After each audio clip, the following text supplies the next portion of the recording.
جی السلام علیکم، میں ہوں نور العارفین صدیقی اور آپ دیکھ رہے ہیں ہمارا یوٹیوب چینل۔ عمران خان بمقابلہ رانا ثناء اللہ ملاقڑا شروع ہو چکا ہے۔ عمران خان تمام لشکر لے کر کے اور پشاور سے نکلنے کی تمنائی ہے۔ کل 25 تاریخ وہ تاریخ ہے جب عمران خان وفاق پر حملہ آور ہونے کے لیے چلیں گے، تمام تر انصافیز کے ساتھ، تمام تر کھلاڑیوں کے ساتھ۔ لیکن اس کیلکولیشن میں میرا خیال ہے ان کی گنت کچھ آگے پیچھے ہو گئی ہے۔ وہ بھول گئے ہیں کہ اس مرتبہ اسلام آباد کا نظام و انصرام چودھری نثار جیسے سلجھو شخص کے ہاتھ میں نہیں۔ اس مرتبہ رانا ثناء اللہ کے نام کا سکہ وفاق نے جاری کر دیا، اور وہ بھی میاں نواز شریف کے کنسنٹ کے ساتھ۔ یا آپ کو یہ بھی یاد دلا دوں کہ رانا ثناء اللہ کے ساتھ عمران خان صاحب کا پچھلا ایک حساب بھی باقی ہے۔ وہ گرفتاری جو ANF کے ذریعے کروائی گئی تھی بحکم شہریار آفریدی، لیکن حکم تو آپ کو پتہ ہے کہ کس کا ہوگا۔ وہ ایک گرفتاری کا حساب رانا ثناء اللہ دینے کے لیے کئی مرتبہ انڈیا دے چکے ہیں۔ بار بار یہ کہا جاتا ہے کہ رانا ثناء اللہ ماڈل ٹاؤن کے سانحے میں انوالوڈ ہیں، رانا ثناء اللہ ایک عین غین شخص ہیں۔ یہ متعدد مرتبہ PTI کی اعلیٰ قیادت کی جانب سے میں نے سنا، لیکن عقل کنفیوز یہ جاتی ہے کہ جب 3.5 سال تک آپ اقتدار کا جھولا جھول رہے تھے تو آپ نے رانا ثناء اللہ پر کوئی مقدمہ کیوں نہیں کیا؟ اگر مقدمہ کیا تو اس مقدمے کا نتیجہ کیا نکلا؟ رانا ثناء اللہ آج ملک کا وزیر داخلہ کیسے ہے؟ رانا ثناء اللہ صاحب فرما رہے ہیں کہ پولیس مین کمال احمد کا قاتل عمران خان، شیخ رشید اور اس کے حواری ہیں۔ ان کا کہنا تھا کہ پولیس پر فائرنگ سے یہ بات ثابت ہو گئی کہ یہ سیاسی سرگرمی نہیں ہے۔ PTI کا ماضی ذہن میں رکھنے والا کوئی بھی سلجھو یا فہیم آدمی، سلجھو اگر نہ بھی ہو فہیم ہونا ضروری ہے، وہ یقیناً یہ جانتا ہے کہ PTI دکھاؤ کہیں اور مارو کہیں کی سیاست کرتی ہے۔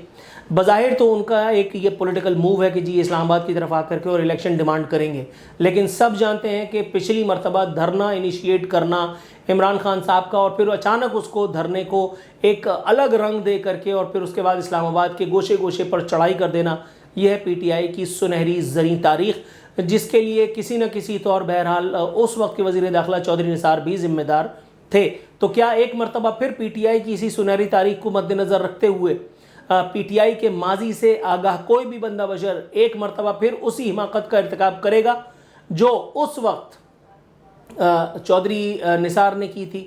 جواب ہے ایبسولوٹلی ناٹ۔ لیکن یہ وہ ایبسولوٹلی ناٹ نہیں ہے جو خان صاحب نے کہا تھا، کیونکہ اس کی تو کوئی بنیاد ہی نہیں تھی۔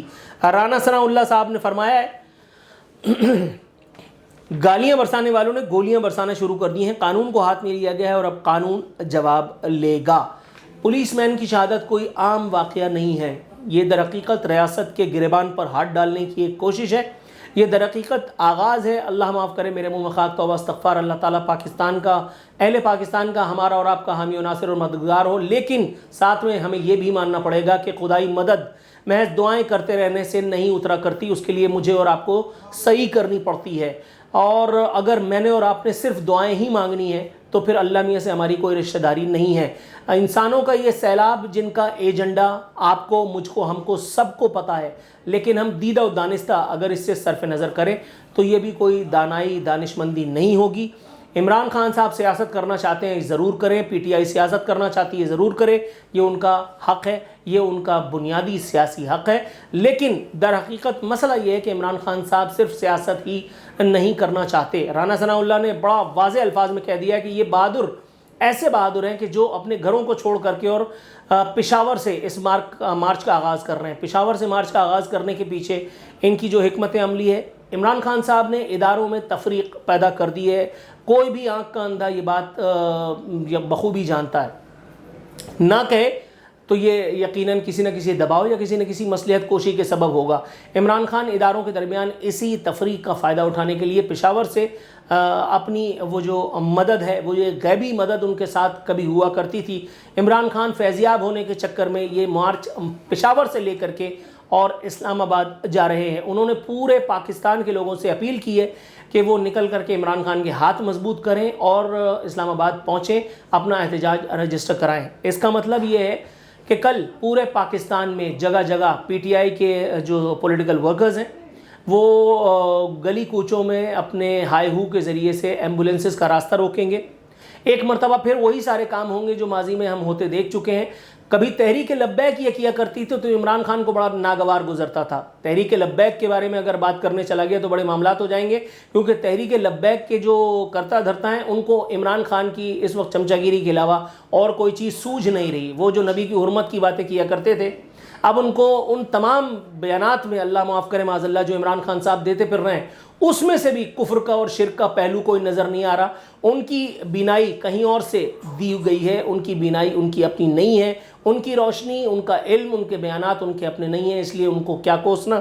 ہم دوبارہ عمران خان صاحب کا رخ کرتے ہیں. محترمہ آنسا جناب والا مریم نواز صاحبہ, جو میرے ماموں کی لڑکی ہرگز نہیں ہے, آپ ان کو گرفتار کریں یا کچھ بھی کریں, اگر آپ کی نظر میں صرف شیریں مزاری اس ملک میں ایک واحد عورت ہے اور باقی سارے اس ملک میں ٹرانسجینڈرز ہیں, تو آئی ڈونٹ ریلی کیئر. لیکن جہاں تک میری گمان ہے, میرا وہم کام کرتا ہے, وہ یہ کہ مریم نواز بھی نواز شریف کی بیٹی ہونے کے باوجود, نون لیگ کی واٹ ایور ہونے کے باوجود ایک عورت ہے, اور وہ عورت یہ کہہ رہی ہے کہ عمران خان لانگ مارچ حکومت کے خلاف نہیں, دراصل اسٹیبلشمنٹ کے خلاف کر رہے ہیں.